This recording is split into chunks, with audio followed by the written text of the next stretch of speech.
também, como hormônio da adenohipófise, o hormônio adrenocorticotrópico, tá? Que é chamado, resumidamente, de ACTH. Então, o hormônio adrenocorticotrópico, ele vai atuar na suprarrenal. A gente vai ver que suprarrenal é uma outra glândula.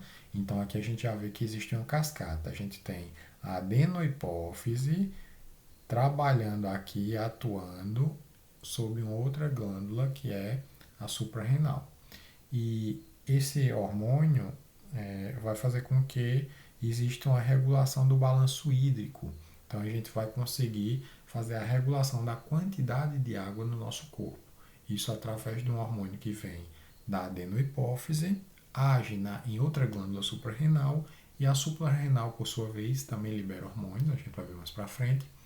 E esses hormônios impedem a eliminação de água ou aceleram a eliminação de água. Isso vai depender de como o organismo está na condição atual. A gente tem também, sendo produzido na adenohipófise, a somatrofina.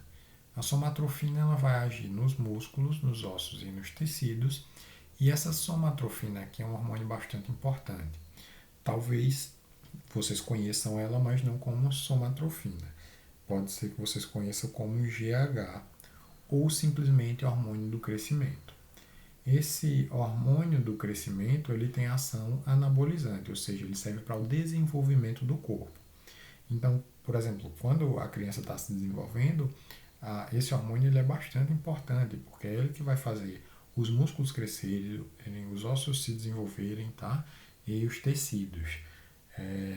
Esse hormônio ele pode, obviamente, sofrer alterações.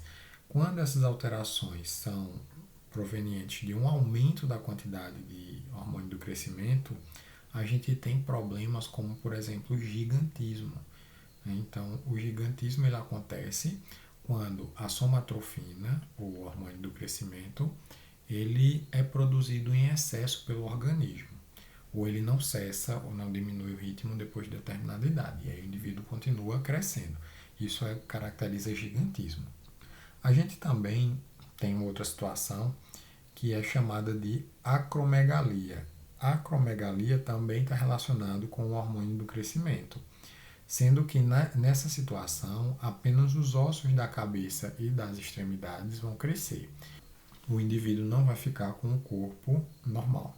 Tanto o gigantismo quanto a acromegalia, elas normalmente decorrem de problemas na hipófise. Então podem ser tumores ou infecções na hipófise podem fazer com que essa glândula ela fique produzindo mais o hormônio do crescimento do que deveria.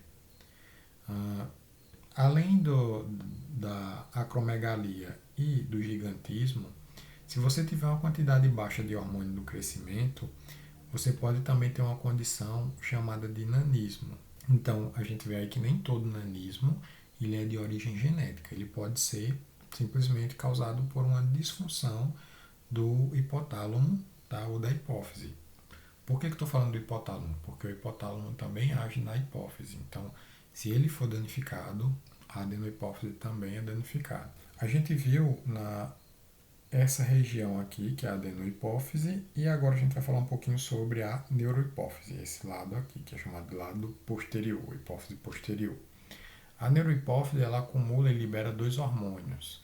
Esses hormônios, eles são produzidos no hipotálamo. Vocês com certeza já devem ter ouvido falar da ocitocina e também é responsável pela produção do hormônio antidiurético.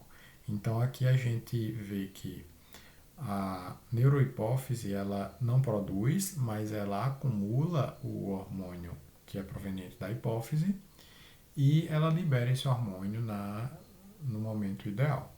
A ocitocina, o hormônio ocitocina atua no momento do parto. Então, por exemplo, nas contrações uterinas, o nível de ocitocina ele é grande e a cada vez que as contrações aumentam a frequência, o seu organismo, o organismo da mulher, ele produz mais ocitocina. E aí a ocitocina também está relacionada à eliminação de leite pelas glândulas mamárias.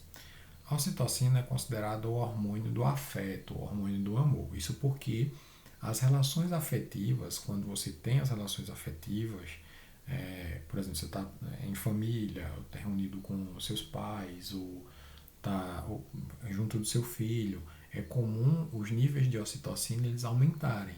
Então, ela está diretamente relacionada com o afeto. Além da ocitocina, a gente viu que também a neurohipófise libera o ADH, e o ADH, que é chamado de hormônio antidiurético, ele regula a permeabilidade das células dos tubos renais. Então, esse hormônio vai agir nos rins. Esse hormônio ADH ele é bastante importante para o equilíbrio hídrico. E aí, nesse caso do ADH, a gente pode ter um problema associado ao ADH, que é a diabetes insípida. Então, no caso da diabetes insípida, o indivíduo ele vai eliminar mais água do que o normal na urina. Isso vai fazer, obviamente, com que o organismo dele sempre esteja em déficit hídrico. Ele vai beber água, vai tomar água e ele não consegue segurar essa água no corpo, justamente pela falta ou pela diminuição desse hormônio antidiurético. Coisas que alteram essa quantidade de hormônio antidiurético produzida pelo hipotálamo e liberado pela neurohipófise é, por exemplo, o álcool. A ingestão de álcool diminui a quantidade de hormônio produzido, de ADH, por isso você urina muito quando está bebendo. E a ingestão de água em excesso também faz com que a quantidade de ADH seja reduzida. Isso é lógico porque se você está bebendo muita água, o seu corpo vai ter que eliminar muita água. Então ele diminui a quantidade de ADH produzida. Então essa situação, se ela permanece com muita frequência, o indivíduo pode desencadear uma diabetes insípida. Tá? Um detalhe, e preste atenção nisso, a diabetes insípida não está relacionado com o controle de açúcar. Tá? Essa diabetes, que está relacionada com o controle de açúcar no sangue, é chamada de diabetes mellitus. A gente vai ver ela mais para frente. Bom, a gente até já citou o hipotálamo.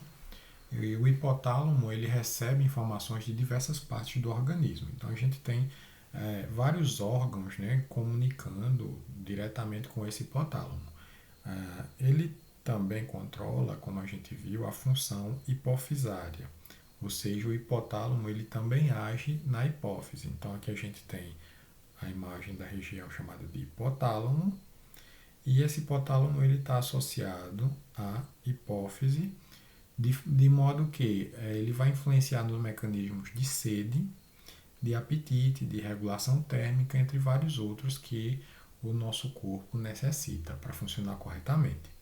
Os hormônios liberados pelo hipotálamo, e aí tem uma lista grande de hormônios, que eu não vou citar aqui, não acho conveniente citar, mas ele tem uma lista grande de hormônios. E esses hormônios induzem a liberação de vários outros hormônios. Então ele age de fato como um regulador. Então ele libera um hormônio que vai estimular a liberação de outro hormônio pela hipófise. E esse controle ele vai ser feito de maneira automática no nosso organismo. Bom, tem uma glândula que é conhecida como pineal. Ultimamente, por conta dessa pandemia do Covid, a gente viu inclusive algumas fake news em relação à glândula pineal. A fake news dizia que os termômetros, que são aqueles termômetros infravermelhos, se eles fossem colocados na testa do indivíduo para aferir a temperatura, isso poderia alterar, né, a constituição da glândula pineal e trazer uma série de transtornos e problemas para o indivíduo. O que não é verdade, tá? A pineal é uma glândula, sim, ela existe, ela está de fato na nossa cabeça, né, na região do nosso encéfalo, mas essa pineal ela não é danificada pelo raio infravermelho. Essa glândula pineal ela também é conhecida como epífise e ela é pequena, ela mede cerca de 7 milímetros de comprimento e 4 milímetros de largura, então ela é bem pequena.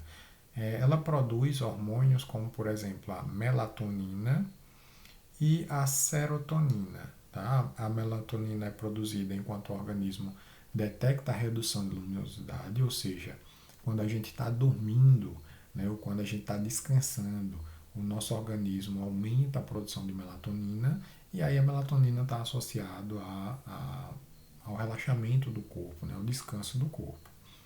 A pineal também regula a atividade de diversas outras glândulas, então ela também tem essa função regulatória de fazer com que as outras glândulas sejam ajustadas.